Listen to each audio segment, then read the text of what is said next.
They told you it was about nuclear weapons. They told you it was about protecting America. They told you it was about keeping the world safe.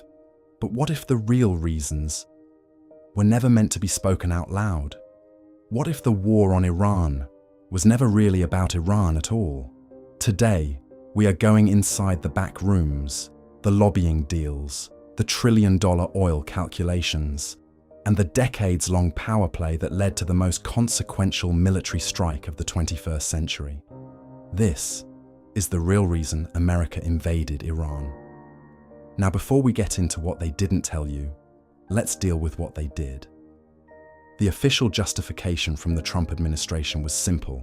Iran's nuclear program was accelerating. Its ballistic missiles posed a direct threat to Israel and American forces in the region, and regime change, they said, was necessary for stability. Clean, simple, packaged and sold in a press conference. But here is the problem. The IAEA, the International Nuclear Watchdog, found no evidence of an active nuclear weapons program at the time of the strikes. Iran had been willing to negotiate just days before the bombs fell, and polls showed only 21% of Americans supported military action.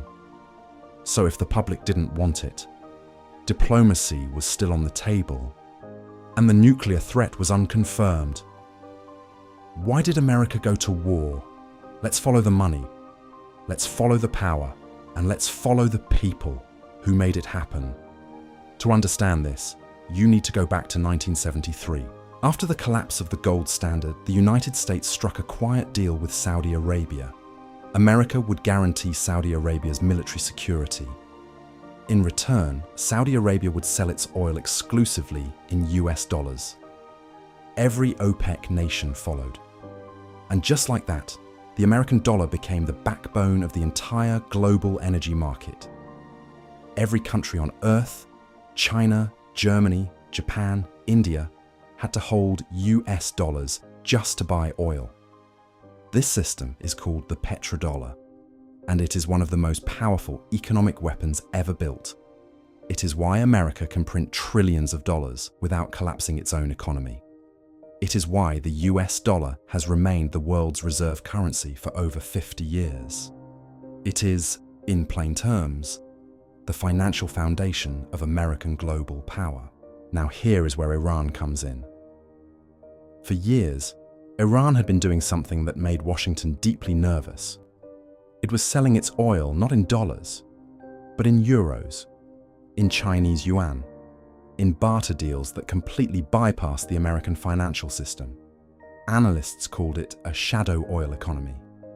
And if it spread, if other major producers followed Iran's lead, the petrodollar would begin to crack, and with it, America's ability to fund its military, its debt, and its dominance, without consequence. Iran wasn't just a nuclear threat. Iran was a financial threat.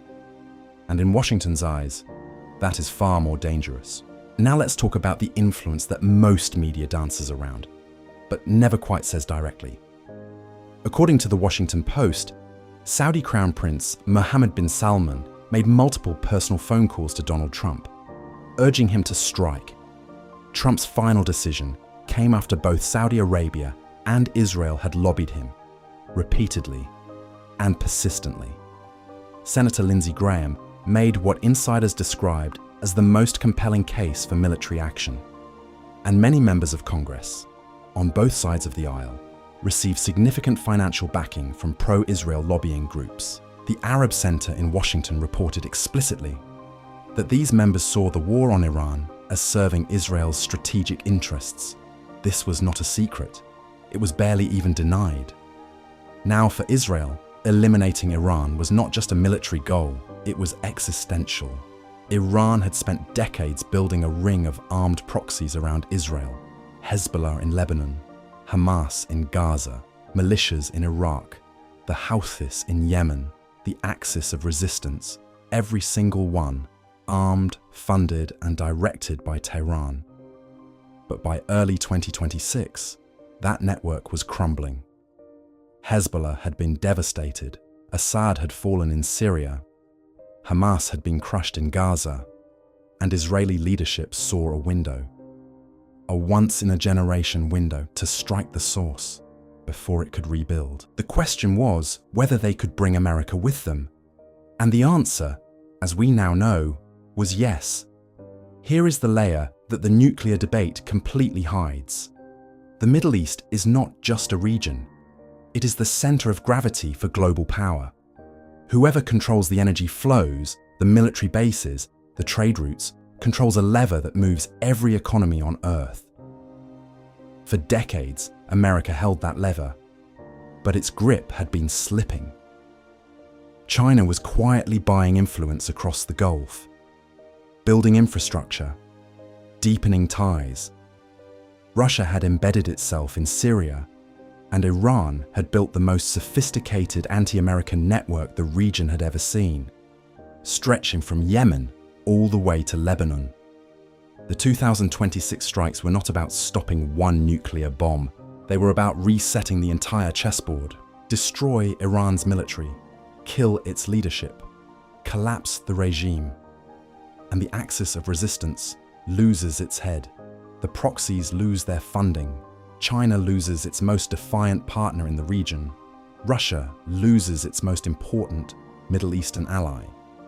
And America reasserts total dominance over the most strategically valuable territory on the planet. That is the real game. The nuclear program was the justification. Regional empire was the objective. Now here is what the official story conveniently skips over. Why February 2026? Why then?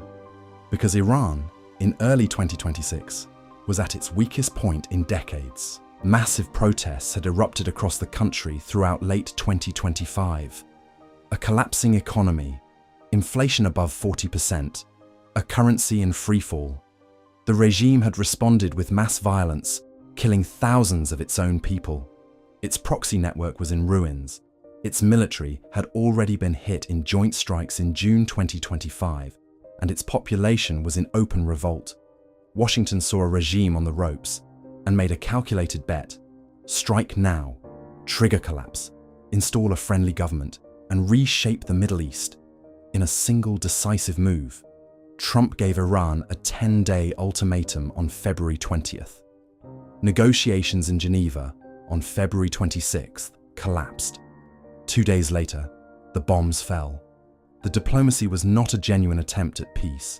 It was a countdown clock, legal cover, for a strike that had already been decided. Here is the brutal irony at the center of all of this. The plan assumed Iran would fall quickly. It did not. A new supreme leader stepped in within days. Mojtaba Khamenei, the son of the man they killed, backed fully by the Revolutionary Guard.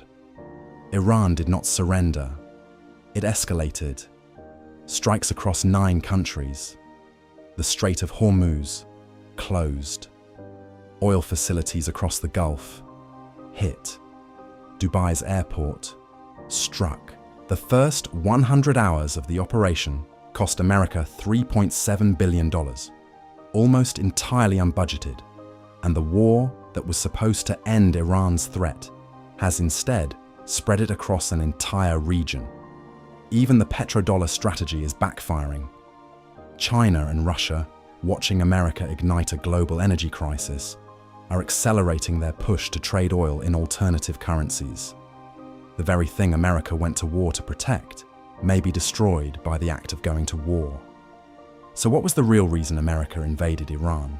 It was not one reason. It was 4 forces converging at the same moment, all pointing in the same direction: the petrodollar and the fear of losing financial dominance, Israeli lobbying, and a decades-long campaign to eliminate the greatest threat to Israel's existence, regional empire, and a grand strategy to reassert American control over the most valuable territory on Earth. And cold, calculated, opportunistic timing, striking a weakened enemy before the window closed forever. The nuclear program was real. The threat was real. But it was never the whole story.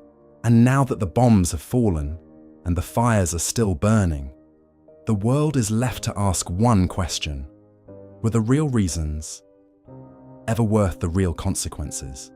History is watching, and history, as it always does, will decide.